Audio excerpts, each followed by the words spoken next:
maybe if you had a really nice girlfriend, you'd have other priorities. Maybe I would. And quite honestly, I wouldn't mind having a girlfriend. I've forgotten what it's like. I haven't had a girlfriend since 1988 or something. My God. Ever since then, it's just been little hit-and-run adult excursions. Quite honestly, most women bore me. You know, if they smoke, I'm turned off. If they drink, I'm out of there. If they're stupid, I'm bored. If they're mean, I'm bored. If they're trying to use me, I'm out of there. So I guess I'm very picky. If they don't work out, I'm not interested.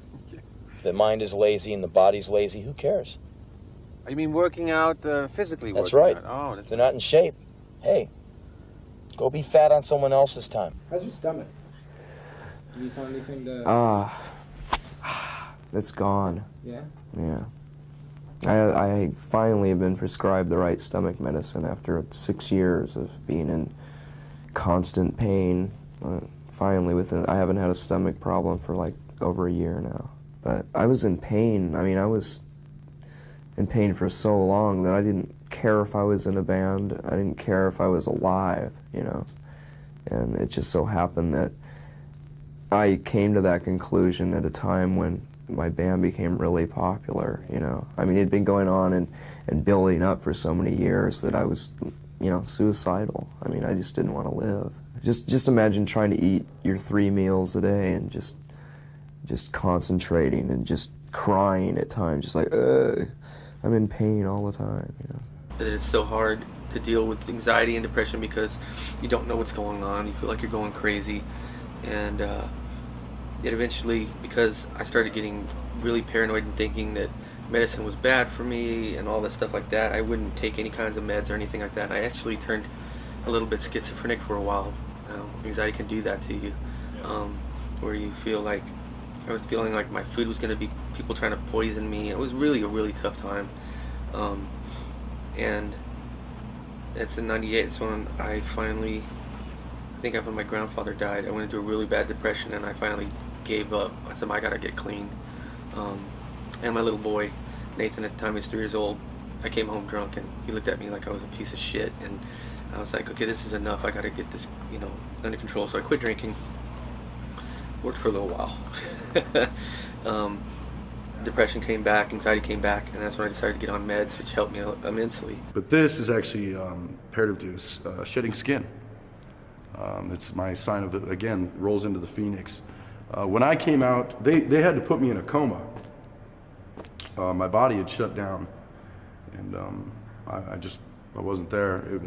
I died for like almost 2.5 minutes.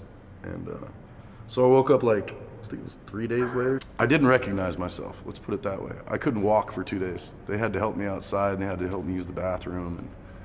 And so I looked in the mirror, and it was like Gollum. I was green and ugly and pale, and I was like, what the f happened to me? And that's when I decided I was gonna shed skin and be the man that I should have always been, and I can be. Like, I called Chris one day and I said, I'm just done. I was like, there was no like, fuck you, I'm quitting this. And I was just like, it's just a rite of passage. I was just ready to do it, and then that's the way it was. Here's the tea. Give us the tea. Yes, spilling. Here's the tea. Yes.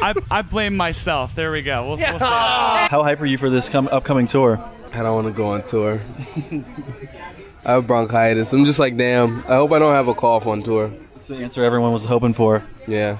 I'm just sitting here fucking dreading tour. They're like, are you excited for tour? Bro, no. Be going mad ham and then being on the bus like,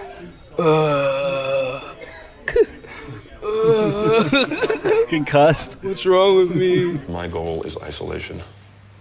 I really don't like people too much. I don't like to be around people, and it's kind of ironic that in this occupation, I'm forced at times to make a fool out of myself in front of up to 10,000 people per night. I'm doing this, A, because I like to write songs, and I like to record them, and B, it's an escape for me. It's a way out of it at the end, so I don't have to do it anymore. And maybe someday I could write music that I really want to write, as opposed to trying to balance what is commercially accessible with my gut instinct.